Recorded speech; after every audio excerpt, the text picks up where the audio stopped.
A pleasure to me all at last, and welcome back to films I should have talked about years ago.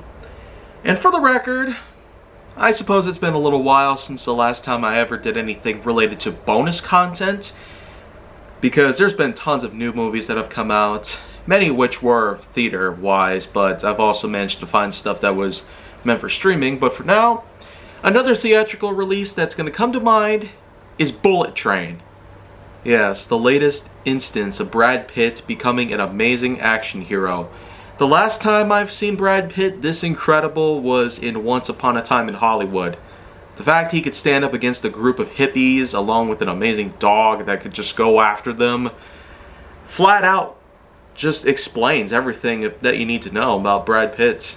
The sheer awesomeness that comes out of him, that facade he gives out, just knowing that his enemies are doomed from the start. The second they see that smile, they know that they're getting what's coming to them. And the many people that he comes across in this movie, it's a bit of a different caliber compared to Once Upon a Time in Hollywood. And on top of that, there's no Leonardo DiCaprio there to help him. He's kind of there all by his lonesome. A lone wolf. Rogue, potentially, away from the pack.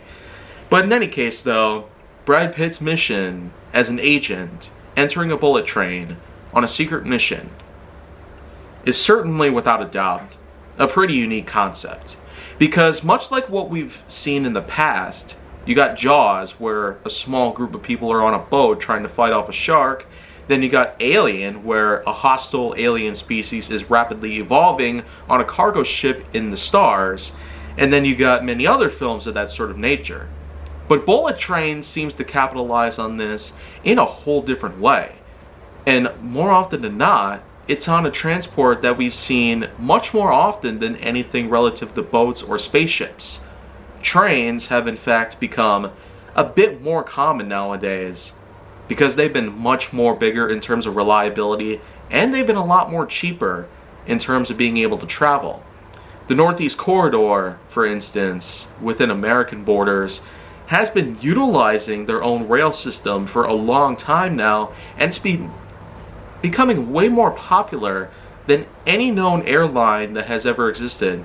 Not even Spirit could compare with the amazing Acela. The Shinkansen, of course, is a whole different story. Definitely one of the fastest in the world, apart from the famous maglev. But this bullet train is not just any. It's basically the home of a huge series of networking, criminal conundrums, and several known conspiracies that are all put together into one known location. You got Brad Pitt's character, for instance, who is there specifically to go after a piece of luggage. A piece of luggage that has a sticker on the handle. Inside is some special cargo. The cargo is in fact being kept safe by a group of people. Two persons who speak in a different dialect. One of them is a hardcore Thomas and Friends fan, which does pretty much make sense considering the fact that Thomas and Friends was extremely downhill by this point. And he even had his own nice little sticker sheet of Thomas and Friends characters. And has even gone as far to compare some people in his life to certain engines from the show, like Percy or Diesel. So, of course, there's that moment where he constantly tries to find out who is the Diesel of all the people that he knows on the train itself, as it continues to go down the rails on its final destination. On top of that, though, there's a handful of other people. There's one person who is in fact enraged that his entire family has suffered and then died, shortly after a marriage had taken place. Then you have another person who was actually out on the hunt for something in particular, armed with a series of paralyzers. And then, of course, the biggest one of all, you have an Asian group of people, the great-grandfather of a child who was lying in a hospital bed after a really bad accident had taken place. And this child is technically being kept hostage. These captors intend to kill him if their demands are not met. So the father actually has to go on the train and simply abide by a series of demands.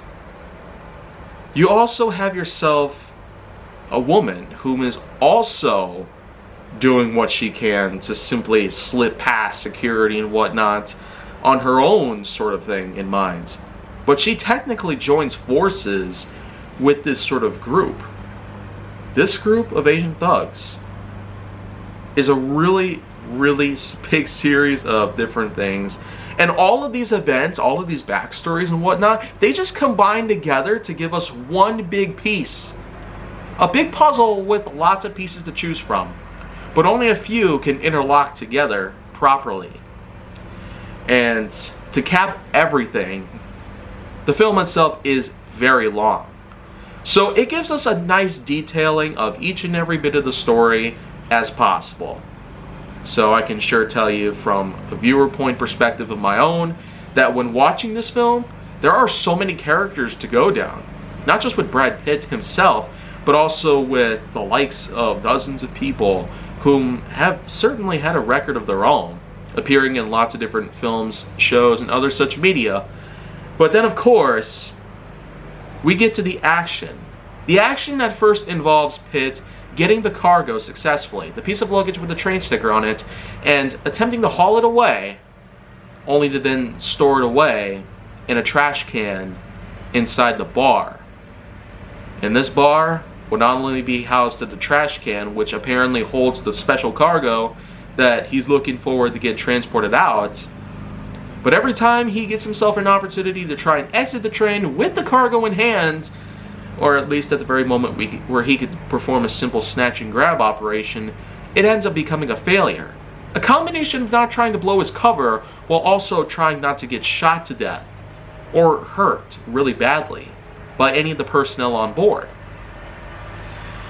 But probably the biggest moment of all of the entire film would have to be where they all enter the quiet car. It's apparently a traditional thing in Japan where on every train there happens to be a car that is meant specifically for people to get some peace and quiet. And this movie really does capitalize on it with an amazing sense of feel that you probably wouldn't have never expected unless you just saw it right before your eyes like I did. And overall, I really do love how the film simply turns out to be. It starts from a simple snatch and grab operation to a whole series of different stories and a lot of different explanations and tons of different pieces to really complicate things. But by the end of the movie, you actually get the whole feel for it.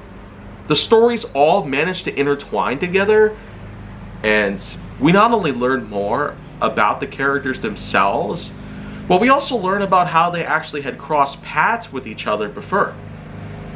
Of course, there's been tons of stuff that they've each been guilty of doing. Tons of things that would have most likely sent them behind bars at some point.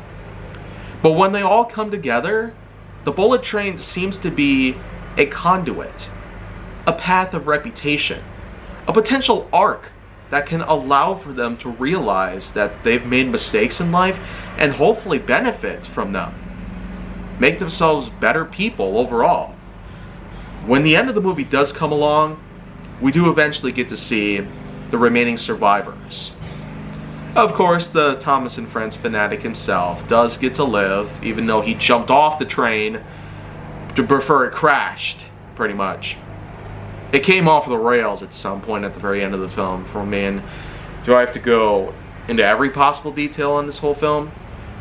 To summarize, Bullet Train does house the likes of Brad Pitt and company, does allow for some incredible action sequences, does allow for a nice build-up of various storylines to help keep you on your toes, at the very edge of your seat.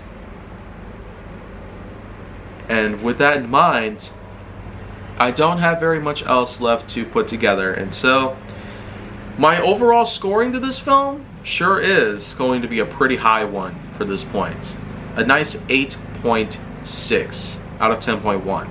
Really good if you ask me, but I've definitely seen better. A lot of the bonus episodes, in any which way that you've seen them, have certainly had a lot of good scores. This one, does tend to fall down a little bit. But if you want to see more go down on my channel, then make sure that you like, subscribe, comment, follow me on social media, and stay on the Hollywood side.